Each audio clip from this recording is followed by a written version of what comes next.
Welcome back, ladies and gentlemen. Well, KT certainly turned things around compared to game number 1. You can see Smeb doing all of the damage there with that gangplank, but it was a bit of a team effort. Everybody here playing much better on the side of KT Rolster, and BBQ just kind of losing any of that flair, all of that flair that we saw from them in game 1. Outside of one amazing moment where they took that very decisive Baron, knew the damage calculation, same move they made against SKT. Could they close from there? No, but that was actually a shining moment for BBQ. And then they threw it out the window immediately after. You know, they instantly handballed it right back to KT. Invade the red. What to say?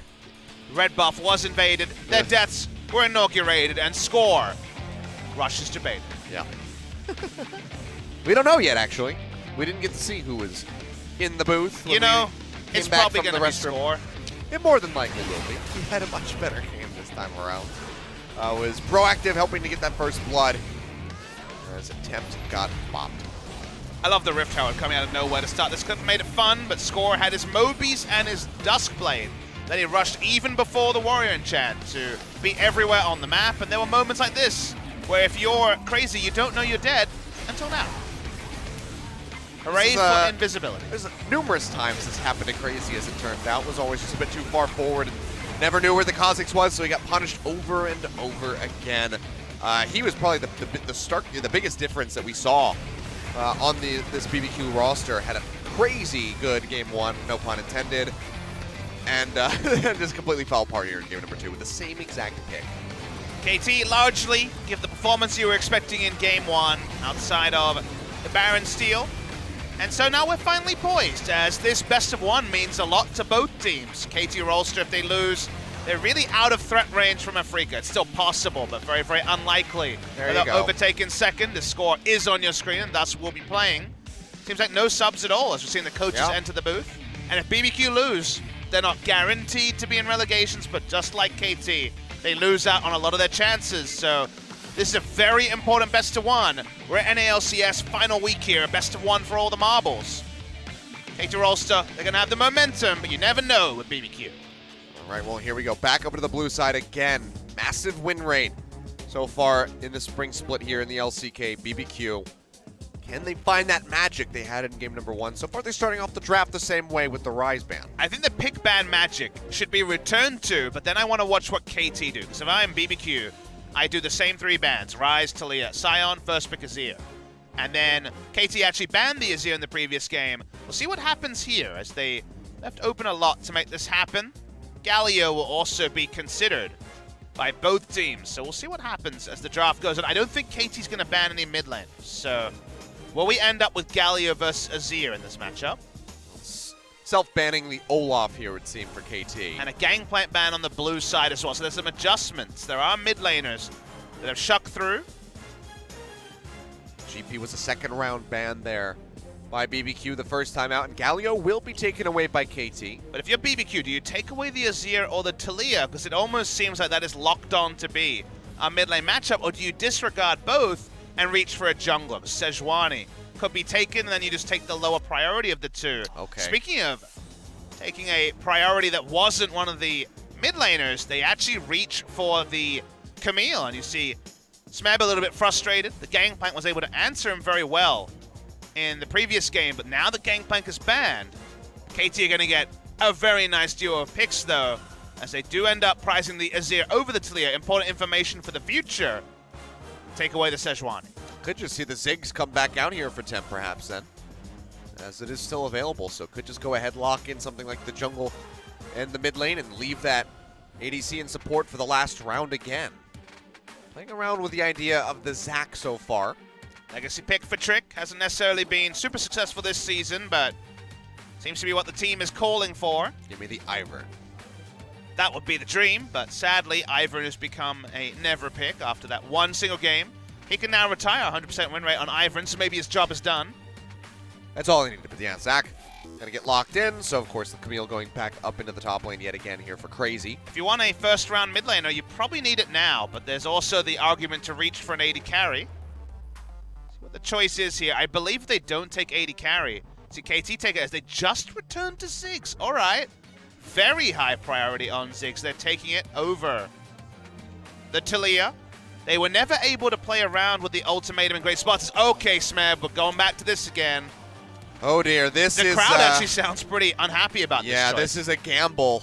I heard the negative gasp sound from the Korean fans. Fiora has just not been doing well. It is 2-9 or 10, I forget, but might be 2-10. It might be 2-10 as well. Yeah, I think that might be the record right now. You know, it's less than 20%, so... It's real bad. It was 18% at the start of the day. Now, Smeb is a famous Fiora. It did not work in 2 games against Kingzone. Different opposition, and you could mention that he heavily outplayed Untara in a skill matchup. Theoretically, he is a significantly better top laner than Crazy, but Crazy's been in great form recently. We'll see if the Fiora can actually get things done in the Camille matchup.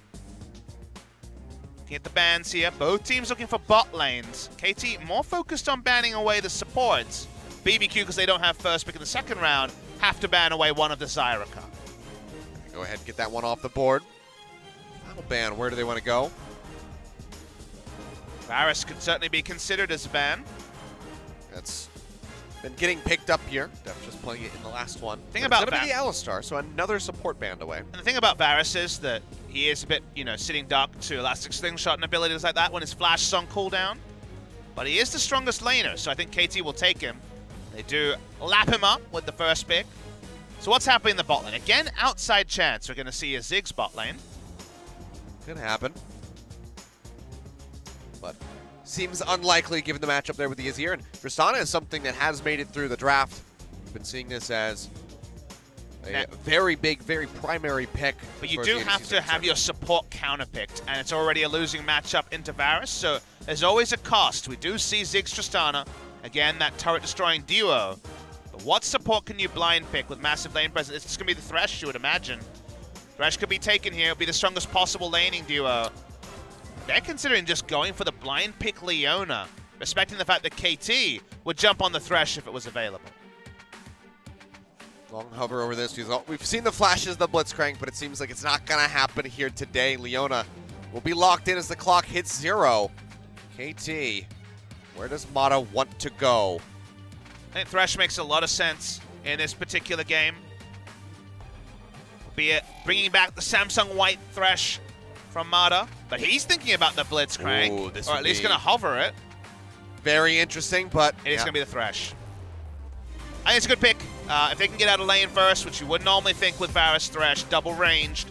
This is the cost of going for the Tristana, is that they were always going to have the support be a blind pick. They definitely factored in that the Leona could be in the Thresh matchup, and they decided that they still have some backup all-in options onto the Thresh if the Flay is down. So they still do have all-in options, but we all know what the real wildcard is here at Kilios. It's the top lane. It's Smeb on the Fiora. Has not been working out recently. It is one of his most played champions in his career, and he has been able to outplay on the Camille side of most matchups. Now he has to do it on the Fiora, and there must be a really big reason for the Fiora priority we've seen in Week 8. It has been massive. We've seen so much Fiora, blind picked by ADD of all people, in recent match days. It must be working in scrims, talking to a couple of pros around the LCK. No one really has a real read on why Fiora is so first rotation. But making the Fiora work has embarrassed quite a few teams. If it embarrasses KT, their hopes and dreams for second place are all but gone. I mean, we're concerned. The audience audibly gasping at the lock-in. Smeb has a lot to prove after his most recent series with that Fiora in the top lane. Less stiff opposition here with Crazy, but he's back on the Camille. He already showed us that he can play this to a T in game number 1. Game 2, a bit of a blemish on that record, but he wants to go back to game 1. He wants to have that star-studded performance locked down. Deft and UCal absolutely wipe them off the map. We'll see if Smeb can throw a wrench in that plan. See if KT can close this out 2-1, or if BBQ will complete the upset as we jump onto the Rift for game number 3.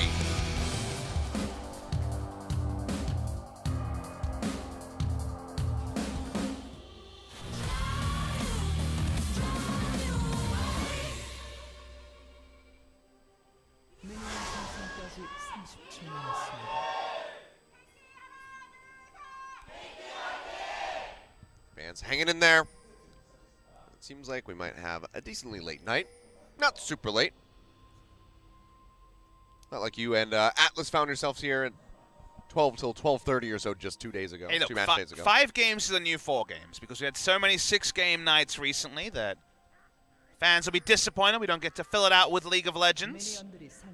Okay, let's talk a bit about what KT are doing here, because you'll notice that Deft and Mada have gone double Relic Shield, which for now is not known to the enemy team.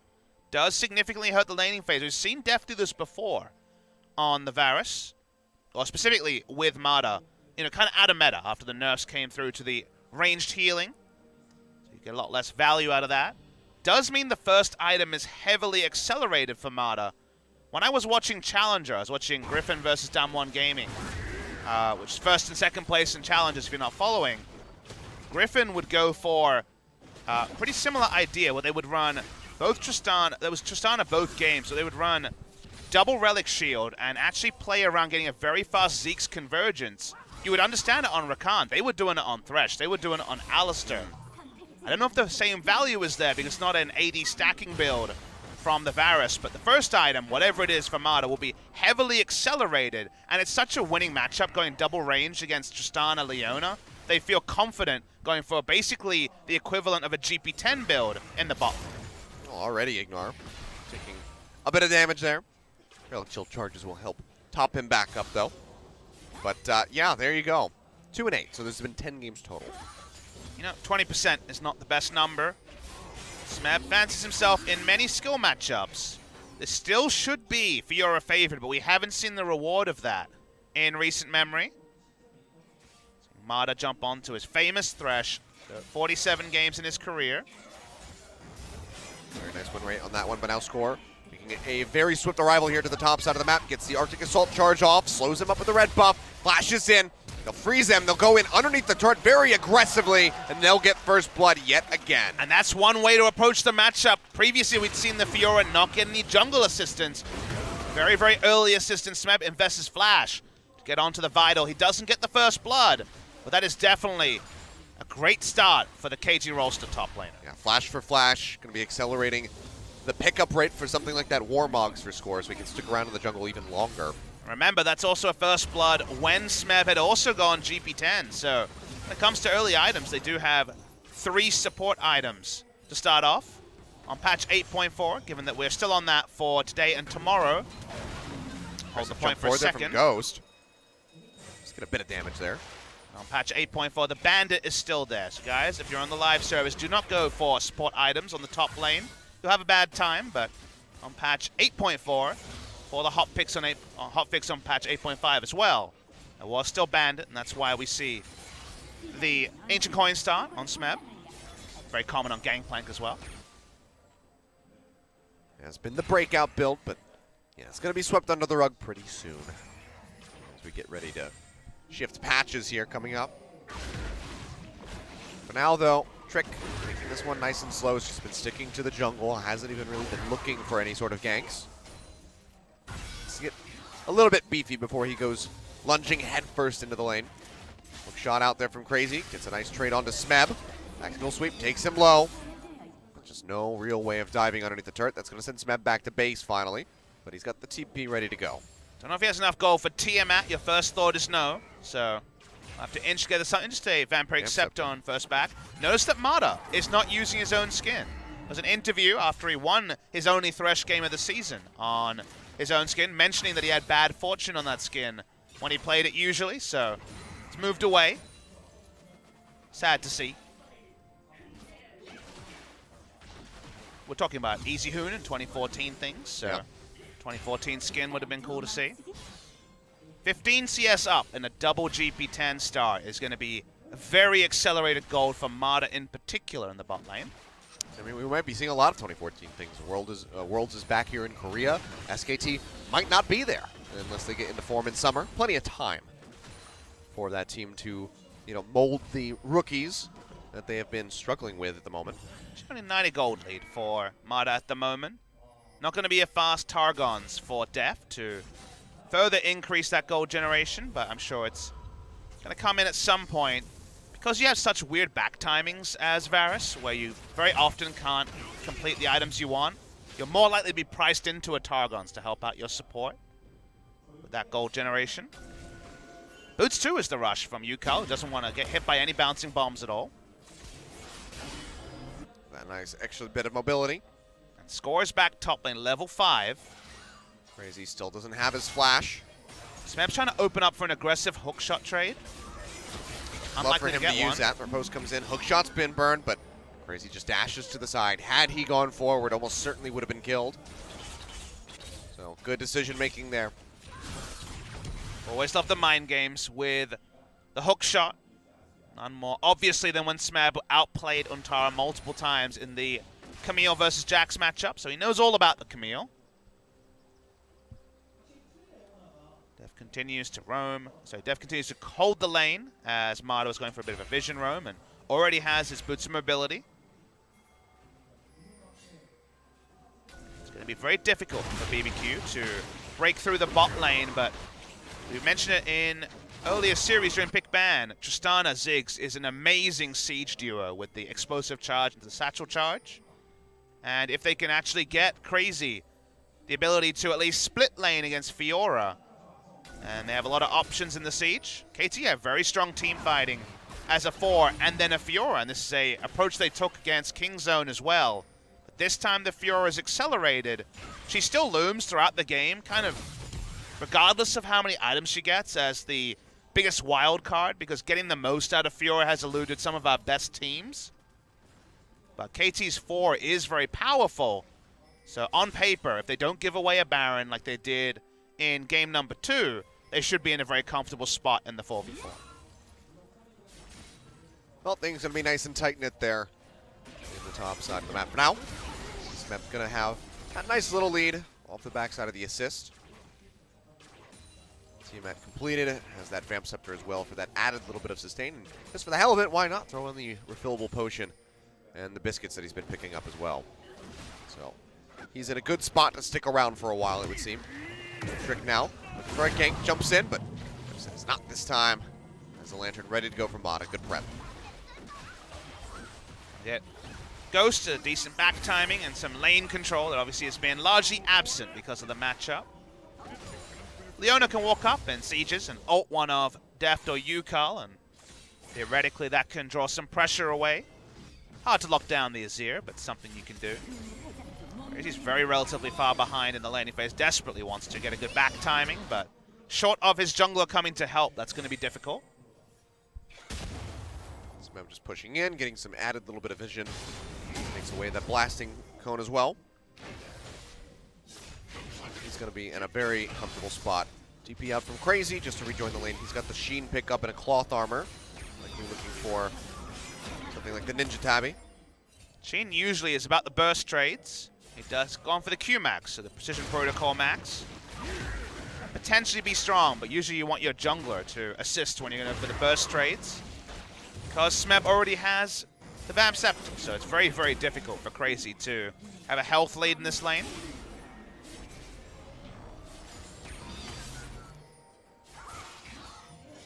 A nice lead already here for KT. It seems like we might just have something similar to game number 2 where we get that first blood out very early and then things just kind of slow down. A lull, if you will. A lull is exactly how I would put it. But looks like we were going to get rid of that lull. Maybe it's a bit of a pog jump now as Trick goes forward. Double teleport. For the grab, and yeah, double TP. This is cool. So they went double Unsealed Spellbook, and they want to end the laning phase right now. Ghost is coming in, just tries to pin him into the wall.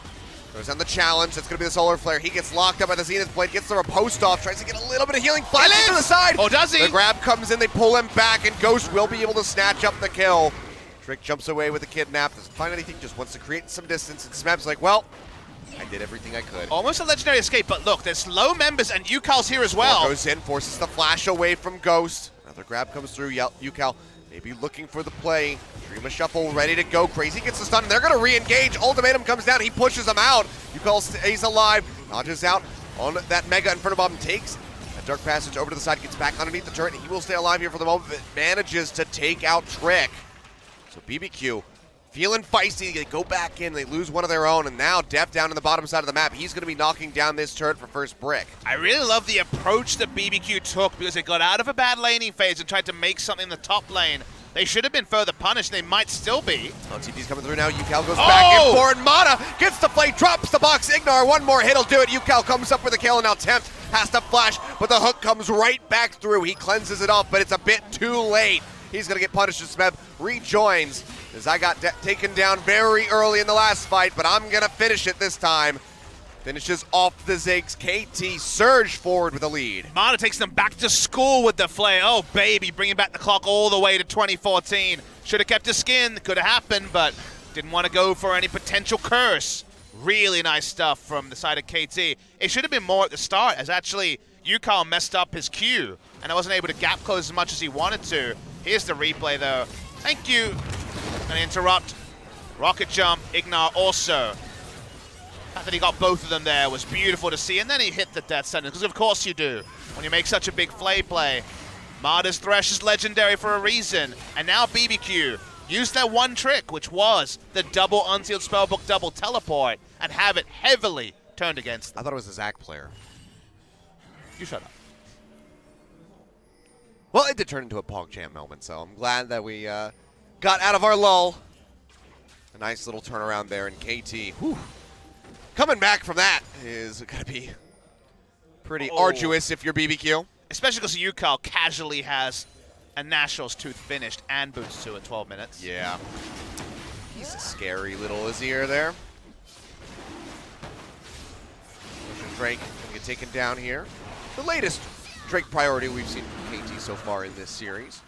So not going to be the 4 or 5 more than likely that we see coming through, and Mountain is going to be the next one to join us. It's really heartening to see Mata have some great mechanical moments both last year and this year, because the scouting report from his days in the LPL, obviously I was able to watch less of him in 2016, was that, you know, he really struggled on a micro level. He struggled with most champions. He had an effective champion pool of Braum, according to some people. Seeing him come back and also pick up the macro side of the game, which he always had, but also have some really big moments on Thresh in particular last year and this year. Definitely very reassuring that, you know, this thought of mechanics being a young man's game isn't necessarily 100% true. You can always come back reinvigorated as the resident, 24-year-old that Mata is now? 24, 23? That's old in esports years. It's like a dog. We got to keep our legends. You multiply that. We already lost all our legends in 2015 Achilles. We need to keep all our legends. So yeah. I hope there's plenty more days of Mata running around the Rift on Thresh. Your esports age is like your regular age multiplied by like 1.25 or something like that. It's not quite dog years, which did appear at the start. Because at the start it was like, you're a 2-year veteran, like no one has been around that long. Yeah. Now we're having players like Score, who debuted 6 years ago. There is a bit of a more of an upper limit in career because, of course, there is the mandatory army service that does mean that 30-year-old gamers is a little bit less likely, but it is still heartening that we have the legends of before here 4 years later and potentially fighting at Worlds in Korea again. We don't have any eliminations here yet. Maybe we can get there eventually. We'll see. KT very comfortably in the lead, but 5,000 up here, 14 minutes into the game. Absolutely massive when you think back to how this series started. BBQ over on that blue side, very much in control. KT say not this time. Don't want to suffer the embarrassment again. They have big item leads to allow them to warp the map. This is the sort of scenario where Fiora runs at Camille, probably has solo kill potential. That draws someone, and then you get the mid lane turret from the Ziggs. That has been one of their big problems in the past against these Ziggs comps that now BBQ are increasingly likely to run. So definitely some map assignment ways that KT, with a very strong Fiora and a very strong Azir, can turn on. Cleanse available on Tempt, so the pick is difficult to make happen. Trick hovering up here by the top side. Would love to get the jump there onto UCal, but he's actually getting pinched from the bottom. He has to go ahead and eject himself. Seems like it's just going to be BBQ losing out on that control ward, gaining some priority on the top side of the map, and could even be a force onto this turret, what with the recalls coming through from Ignar. Also, the defense is on the top side. Taking the Rift Herald is quite difficult for KT to do. But for now, it just does represent rushing down the lane and trying to make this happen. Neither jungler picking up camps in recent memory. Fiora is on bot side with a lot of items and can actually create vision herself with the GP10. Is it going for an engage? Yeah, Trick's jumping in. That's going to be the box coming down from Mata as he flays back the Zac. He's down below half HP. A score gets jumped on. Will flash away to keep himself alive. Throws in the Glacial Prison, and they just find Ignar. Yet again, BBQ, they try to pull the trigger, but KT has the answer. And able to disengage fully the damage from the Ziggs ultimate as Mata had already stepped back, puts out the Lantern, no damage onto Deft. And Smeb is just casually going to be pushing into the tier 2 for a little bit. With vicious intent, no less. As Crazy had teleport out of lane. Nicely played by KT. Could turn onto the Rift Herald now. They've got enough breathing space that they'll be able to pick this up. And plenty of time left on the clock. It feels like this is, 20-something minutes into the game, but it's still rather early. But with this Rift Herald buff, I say buff, but with the trinket, the summon there, they can break down that top turret, just accelerate the pace of this game even further. And the problem here is just in the first decision, which is why are we engaging when our comp isn't ready to go? They don't have enough burst to one-shot someone. Deft and Mata and Score started this full health. They just turn onto the Leona. But it's not in the execution, it's more in the forethought of Archstana has a Shiv and a pickaxe. The damage isn't there, Archangel's still being built. The Camille also teleports through all of this. It's a very heavy cost for something that has, at best, a low to medium chance of being pulled off. It feels desperation, and I don't think we're at desperation stage yet. Even though KT, as we know, are 6,000 gold ahead, they still have to close with a Fiora comp that has already frustrated many teams in the LCK. Yeah. Constantly BBQ just throwing themselves at any opportunity when they don't really have to do that. They can delay, they can just go ahead and absorb CS. They have the static shiv that's decent wave clear while in lane for the ADC. The Ziggs will hold down mid. They could just try to push this as late as possible, but instead they just keep trying to hit that go button and they suffer for it time and time again. Now you make the same play at 23 minutes when KT has Baron control. That's fine, right? Because you're like, okay, well, we don't have Baron control. We're just going to lose the game anyway. We're going to get split pushed to hell. They're on the inhibitor turret. You understand that. But at the time, it was 16 minutes, and there was no need to increase the pace of the game positively for KT, because then you just end up losing the vision snowball that naturally provides. So the timing was why I'm surprised they made that play. It also makes it less likely that Ghost will be online with 3 items before the game is effectively already decided. Yeah, they're essentially putting themselves in dire straits rather than avoiding them. Push coming through here into the mid. Of course, the Ziggs is there to eat the wave, though, so no real damage going to be resulting onto this turret. Still very healthy, very safe. Have a lot of threat. If Sejuani and Thresh get behind a turret, Ziggs has to consider his positioning a little bit more. Rift Herald still has plenty of time to be summoned as KT just want to monopolize vision, turn on to Baron at the first opportunity. Very strong Baron damage with the Azir and the Varus both hitting their items at the right time.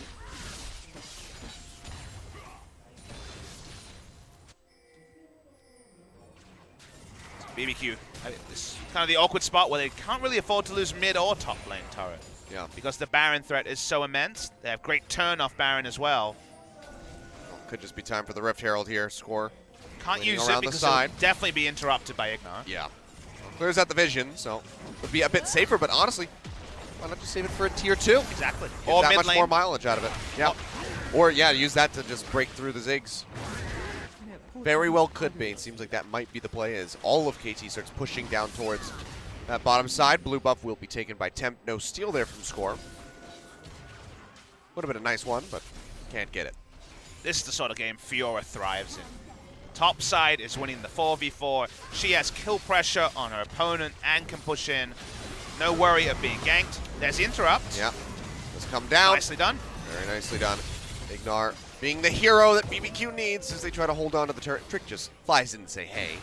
I mean, Score could have just done that out of range of the soul Could have backed up. He could have went to his own turret and done it. Come on, That Score. was a bit, that was rookie-ish of him. That was actually pretty poor from Score. I don't understand that one.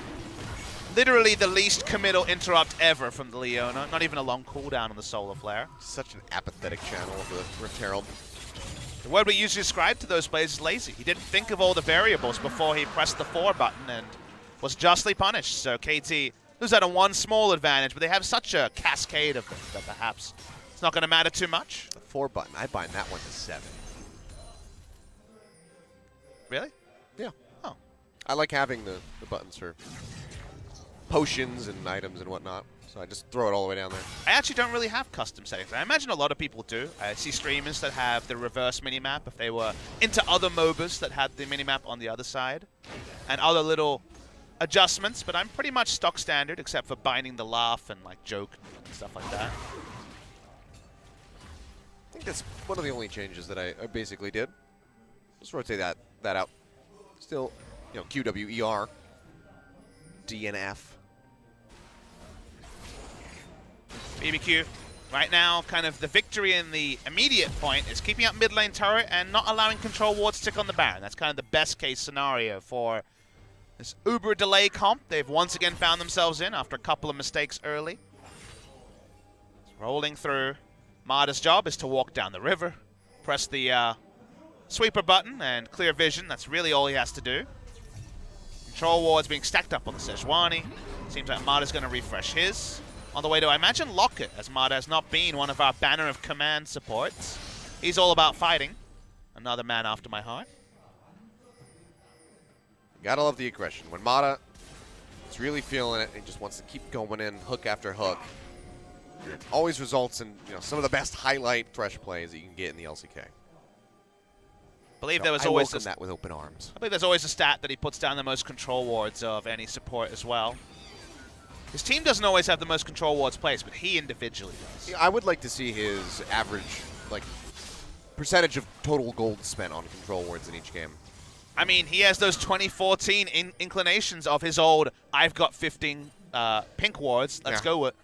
So, you know, he has to still be a slave to the vision game. He innovated, and actually, he's honestly one of the big reasons that pink wards were nerfed after 2014 Worlds. Well, it's going to be the hook connecting in on the trick box. Comes down. He's going to go for the kidnap. The flash away from Mada keeps himself safe. In the meantime, Yukal goes in on the sideline. A little bit of damage there on a Ghost, and Trick is still just one hit from getting popped. Passive will come up. Smeb pinching in from the side. TP will get channeled to try to keep the Zac alive. He'll stand right back up, but he goes right back down into the ground to score. Smacks him with the flail, comes up with the kill. And they don't have to use that much, only the Sejuani, Ultimate, Varus, and Thresh. So while it's 3 ults, they still have the Emperor's Divide. They're straight onto the Baron, and let's see what BBQ want to do. They have to do something. This is where that desperation really does come in. They're going to try to go for the steal. They can't get it. The spike comes through, but it's still going to be scored. Paying for that one with his life. Ignar flashes over the backside of the pit. He's going to go low. Smeb dashes in, gets the kill, and now has to duke it out with Crazy, but he's just healing so damn much with the Fiora that Crazy has to go running to the hills. Hook comes in. This time goes wide. His attempt has a very nice little sidestep, but BBQ, they try to go for the contest. They get one kill.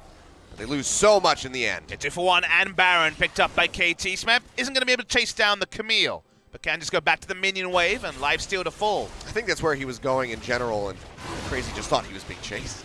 Yukal got some autos into the top inner turret. Finally, mid lane turret goes down. 24 minutes. Feels like an eternity earlier than the 30 minutes of game one. We see the replay. Mega Inferno Bomb does a lot of damage, but the smite is true from score. That's the sort of smite you can feel good about. Yeah. Mada hits the first death sentence, ends up getting cleansed. Honestly, Temp gets maximum value out of his summoners in terms of being able to get away from double engage. Fiora is recalling. We were actually a fraction of a second from a completely different outcome there, potentially, as Score died as soon as that smite went off to get the Baron. So, insanely close there. BBQ might have been able to find a way back in. And one of those criticisms of Score is that, you know, he has been known as one of our best junglers for the better part of 3 years. Yeah. He can be situationally clutch, but it can also move away from him. He has had 2 HP. And just some big series where he goes missing. He's also had hard carry performances, like famously KT versus SKT semifinal of 2016 summer, where he basically hard carried that series to the reverse sweep over SKT. No one's perfect, as even FLICKR is finding out this season. Do you remember that? I was actually casting that reverse sweep as Smeb is trying to smack down Crazy. Takes a decent chunk of his HP bar off there. But with Ignar coming through, he's going to have to try to get out of there. Nice dash away. And he trades it back. He's going to go in on the offensive. Riposte comes through. He dashes right out from underneath of it.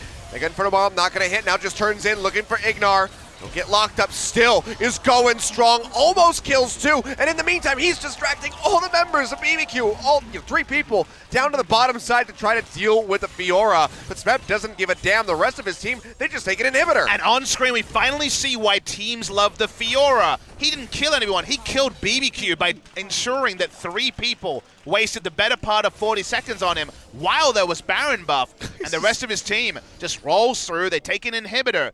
This is how Fiora warps games. We don't see it because the Fiora teams haven't been able to take Baron reliably, but Fiora with Baron, the game is basically over if you don't have someone that can handle the Fiora 1v1. Absolutely brutal. 2-1 and 3 here, massively up in CS as well, nearly 50. Ahead of Crazy at the moment is Smeb. And he is just providing such a perfect distraction for his team. Bannon minion here in the mid lane. Charging down for KT as they look for the win. Here, Trick channeling up the elastic slingshot. He's going to go in, play immediately into the box. He'll get the grab, but has to just get himself out of there with the kidnap.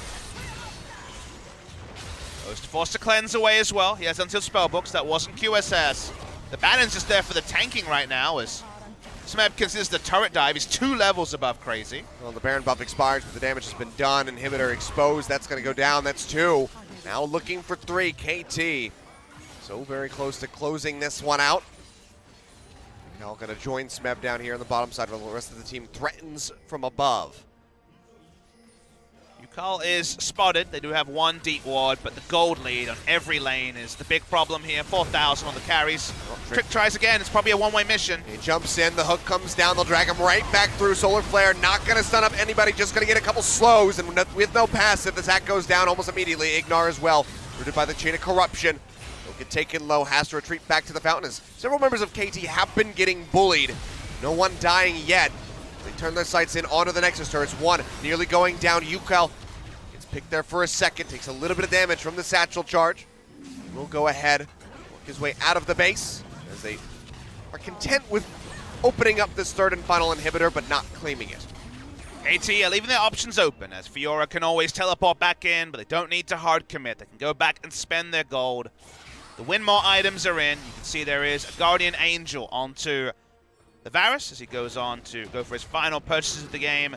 Fiora has just the most lifesteal to ensure that if ever 1v3 happens again, you know he's not going to die, and he might turn around with a couple of kills along with all of it. He's pretty well set. 305 AD as well. So plenty of damage to be put out. But sadly, Mata has finally become a meta slave and finished the Banner of Command. What a good performer. He doesn't need 3 control wards anymore. He's happy with just 1. You've changed, Mata. He has. You're not the man I once knew. Everyone has to conform, you know? Yeah.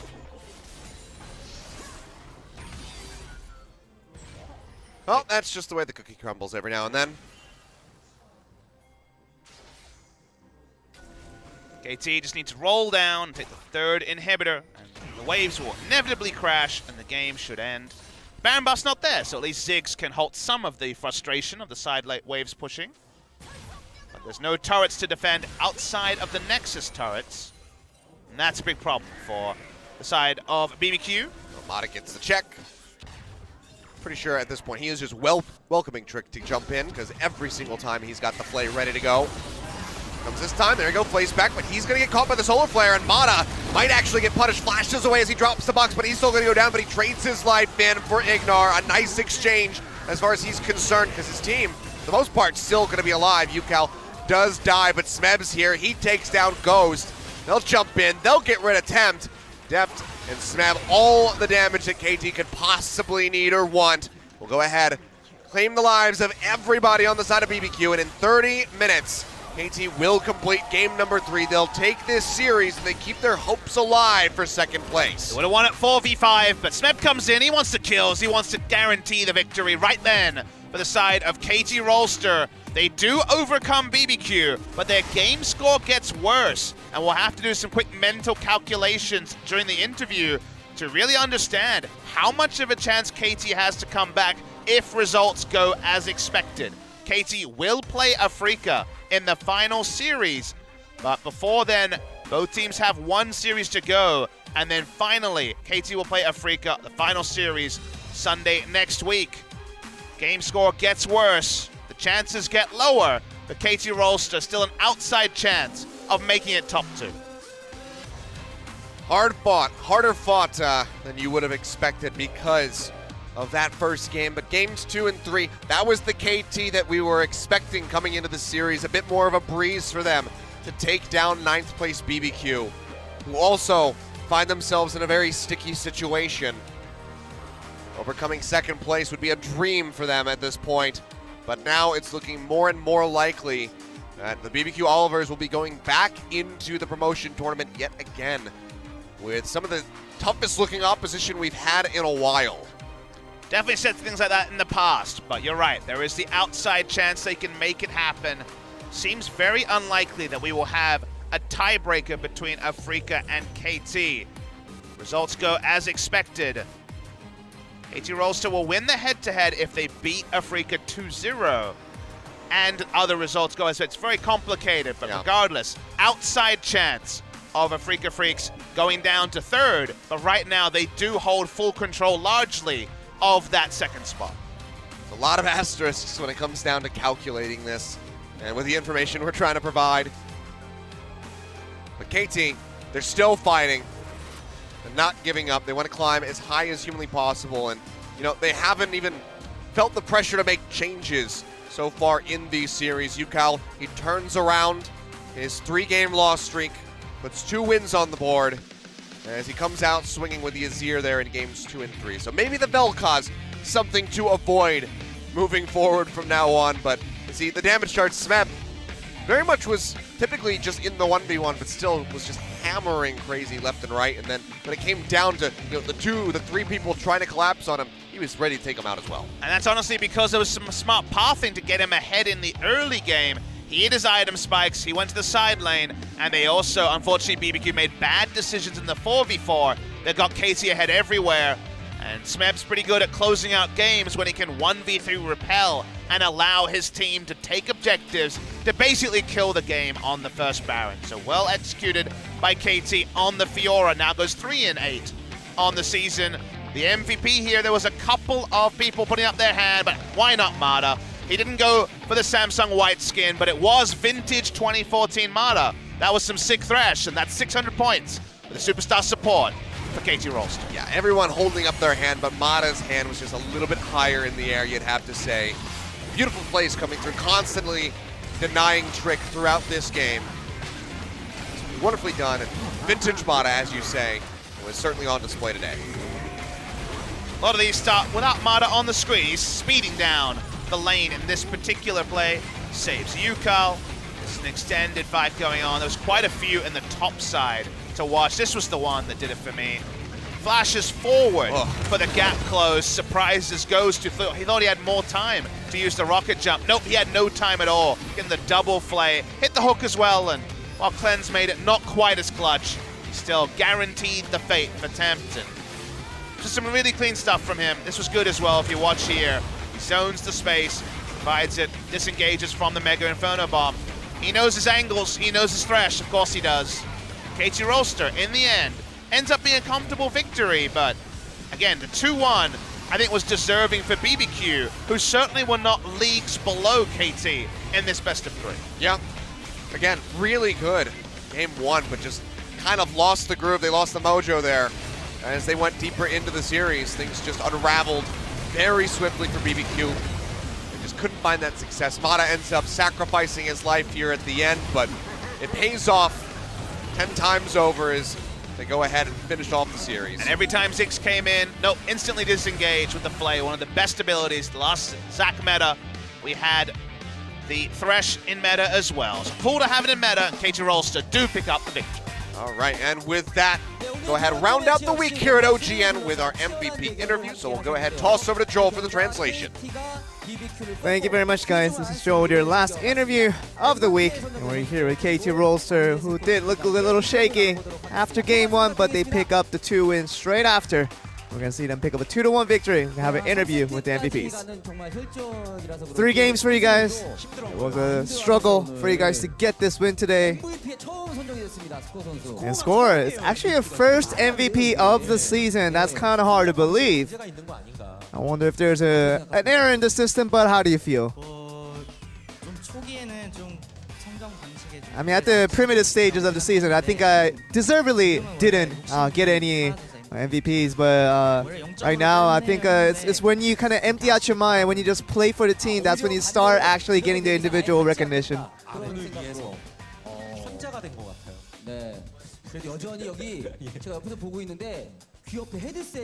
I'm looking at it right now, and he still has his headphone marks that on his around his ears right now. But that just means that the game was a little bit much of a long struggle for you guys. I mean, our recent games haven't been great, and something that has to have a lot of pressure. You know, when we approach these games, when a lot of these last few games can make sure that it can make a difference, especially Smeb was feeling that the whole time. Coach, where are you looking over there? You looking somewhere else over there? But you were watching the game from outside. How'd you feel about the games? I mean, every time I watch the games, and I just always hope that, you know, our players pull it off and get the victory, but that's always the heart that goes behind it. But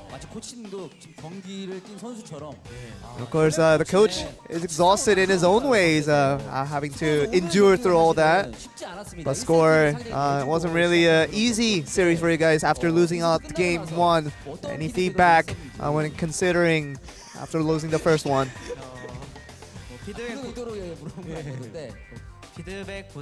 Well, disregarding feedbacks, but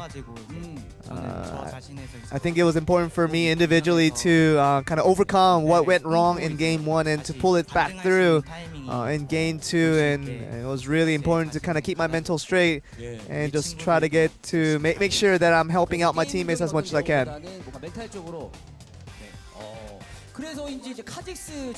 He did pull out game 2 with the Kazakhs, and I feel like Kazakhs does go back and forth when it comes to positive results, but I thought it was a difficult champion for you.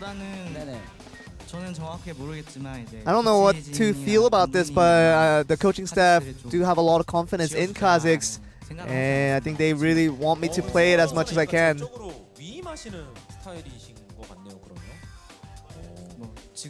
I think right now, I think the coaches have a lot of faith in me right now in a lot of difficult champions.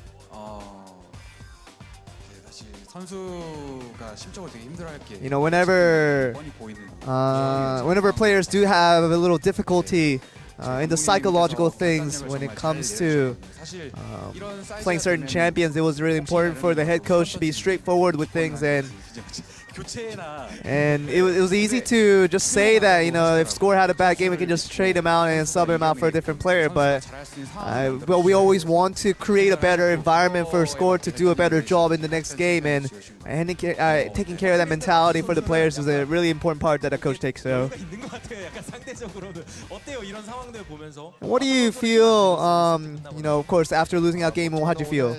Of course, I do have difficult times in my life, but today wasn't it, obviously, and I think it was important that I kept thinking to myself that I have to lead the team a little bit forward.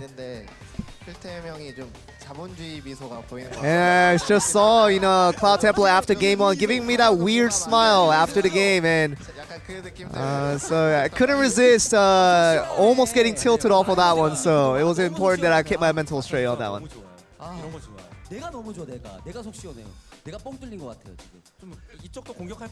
Do you have anything to say to Dangun in contrary? I never really got to see Dangun, but I definitely saw Cloud Templar, and you know, I saw that smile and it was quite outrageous. After game 1, you picked up with game 2 with the Kazakhs with no deaths, and also you had every single idea of what the opponents were going to do at all times. And we can look at some of the highlights that led to you getting the MVP in this play. And this was really widening up the angle that really allowed your teammates to just prosper off of this one. I knew that I had the Guardian Angel with me, so I didn't have much to lose. And the other players were rotating around me as well, so that's kind of the play that I made. He did make the kill in the mid lane early on and really went on to make really spectacular plays right after that as well. I mean, you have to talk about strategizing, but sometimes you plan in advance, but sometimes when things come across you, you just have to be instinctive and kind of make your plays right when they approach you. And it really was important that, Crazy was important that he had an actually good run going. You guys talking about kind of like having good consistency, but Crazy must have been a tough opponent for Smeb. How did he feel? I mean, we saw that the jungler was really taking care of the top lane over there for the opposition, and so right after we realized that, we sent our jungler to the top lane to make it a 2v2 fight always. Game 3 was a Thresh game for Mata here, and also you saw that the other composition from the opposition, did that lead you to the Thresh pick? I mean, supports were kind of banned out mostly, and Thresh was left over. It wasn't great, but it wasn't bad either. But I think it was important to, use my composition that I have with my team to protect my teammates at all most times. And right now, we were talking about the top lane when everything could have been decided right here. What did Smeb say about this player in particular? I mean, this was supposed to be a win for us, and Smeb wanted to just come for the teleport, and I think that really went to a more secure victory for that instance. And Coach, we want to ask you about the Fiora pick in top lane and what that means to the current meta, and people do say it's a little bit iffy when it comes to how strong it actually is. Coach, Any comments about top Fiora in general? Doesn't have to be detailed. Smeb wanted to play it. Well, Fiora and Gangplank alike, and it's the champion that gets the more money, gets the more gold through the mid game and the late game, makes it really strong, but without that it just becomes a very iffy champion. And I think it's really important when you don't get the gold, you just become rushed and you become kind of startled to make plays and kind of have the pressure to make plays that you can't make with the champion at that state. So it's important to get ahead and early, and then it becomes a good champion.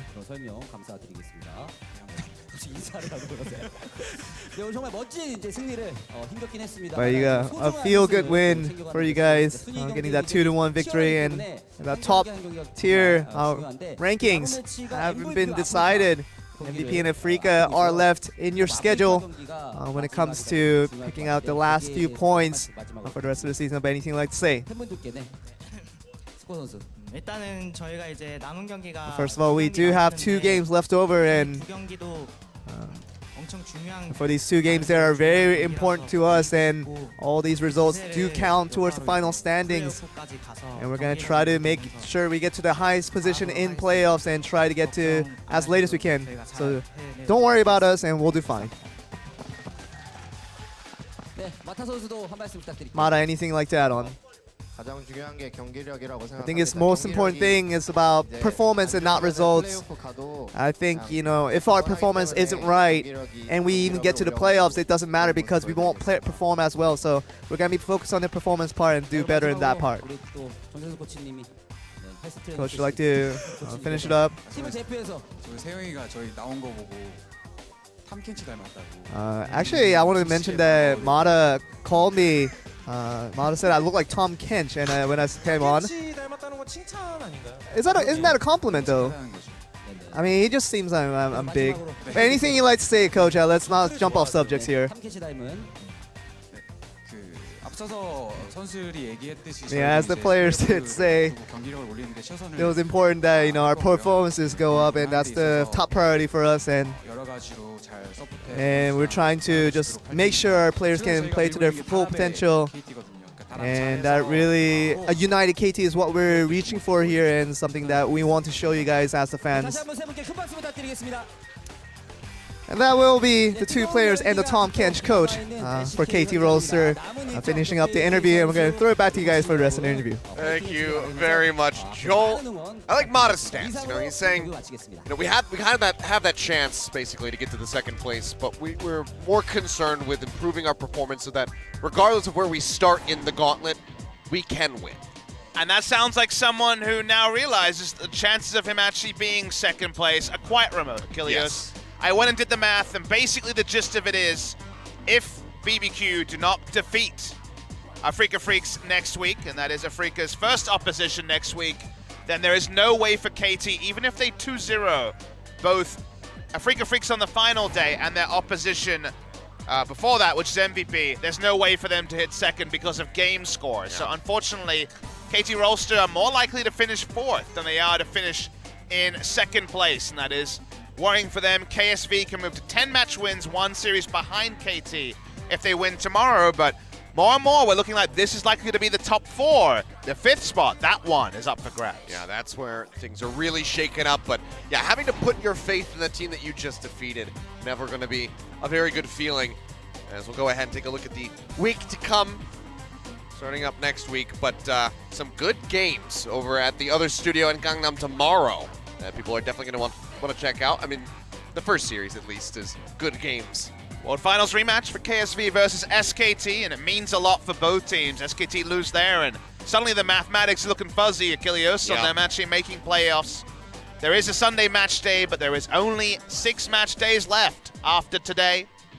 Some fun ones to look at. KSV versus Kingzone could be a LCK Spring Final preview. We know that Kingzone's in the final. What will Kingzone be doing next week? Because honestly, they're probably looking at the standings as much as us and working out where things are at, because they no longer are in any real competition. We'll see them on Wednesday, the next OGN day. KSV versus Rocks Tigers, that's very important for where the standings are at. And then Kingzone versus Jin Air. Potential for a lot of previews this upcoming week as KSV versus SKT. Kingzone's matches. We can see a lot of finals previews throughout the course of week 9. SKT versus MVP, also suddenly a bit of an interesting series. MVP, not going to be able to make it into the playoffs there, more than likely, but they could shut down SKT's hopes of perhaps snagging that 5th place spot right at the end of the season. And then KSV versus Kingzone Dragon X. KSV really needs to step up if they want to take them down. We already saw what Kingzone was able to do dismantling KT just a couple days ago. And then Rocks Tigers versus Jin Air, another one that could really help decide those final teams entering into the gauntlet. It's so exciting. The race for 5th, to me, is now the most cutthroat one, and honestly, the race away from 9th. It does feel like BBQ definitely going to be 1 foot into relegations, but we've seen enough good things that them getting relegated seems very unlikely, and there is the outside chance they still turn it around. 2 series left for all but the 4 teams playing tomorrow. It's the best time to be watching League of Legends, and also should be the new patch next week as well. Yeah, so should have that one coming out. So Bannon will have to say goodbye to that overpowered nonsense. May you not rest in peace. Burn in hell. League of Legends hell, wherever that is. That's it for us here on the week at OGN Pop. We'll be back tomorrow with Valdez for more League of Legends action. I'll see you guys next Saturday. Have a good weekend and a happy St. Patrick's Day.